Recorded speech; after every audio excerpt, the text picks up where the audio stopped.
নাটক, cinema, OTT 3 মাধ্যমেই সফল তিনি। কলকাতার সিনেমায় অভিনয় করেও কুড়িয়েছেন প্রশংসা। ঈদের দিন মুক্তি পেয়েছে মোশাররফ করিম অভিনীত নতুন সিনেমা চক্কর ৩০২। এটি পরিচালনা করেছেন শরাফ আহমেদ জীবন। নতুন সিনেমা নিয়ে কথা বলেছেন মোশাররফ করিম। তিনি বলেন, চক্কর সিনেমার প্রিমিয়ারে আমি গিয়েছিলাম। সবার সঙ্গে বসে দেখেছি। যারা উপস্থিত ছিলেন সবারই আশা করছি ভালো লেগেছে। আমিও এনজয় করেছি।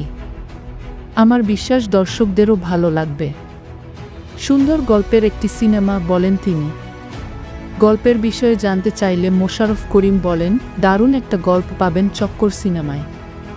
গল্পই দর্শককে টেনে নিয়ে যাবে। সিনেমাটিতে মোশাররফ করিম অভিনয় করেছেন একজন পুলিশ কর্মকর্তার চরিত্রে। এ বিষয়ে তিনি বলেন, আমার অভিনীত চরিত্রের নাম মইনুল। তিনি পেশায় একজন পুলিশ অফিসার। নানা রহস্য তার চরিত্রকে ঘিরে। রহস্য, জটিলতা, সম্পর্ক সব মিলিয়ে দুর্দান্ত একটি গল্প। পুলিশ অফিসার চরিত্রটি কতটা উপভোগ করেছেন?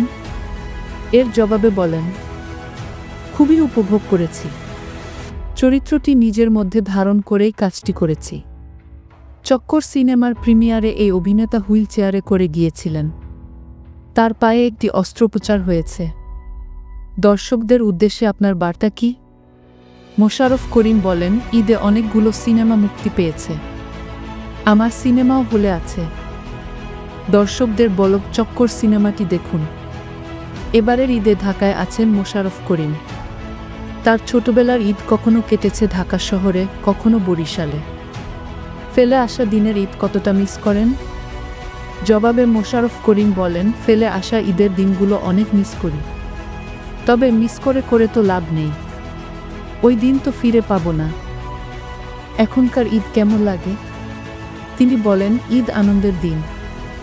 আগেকার মতো আনন্দ বড় বেলায় পাওয়া কঠিন। ছোটবেলায় অনেক আনন্দের ছিল ঈদের দিন। নতুন জামা হয়েছি, ঈদের নামাজ পড়তে যাওয়া, কত স্মৃতি সব মনে পড়ে।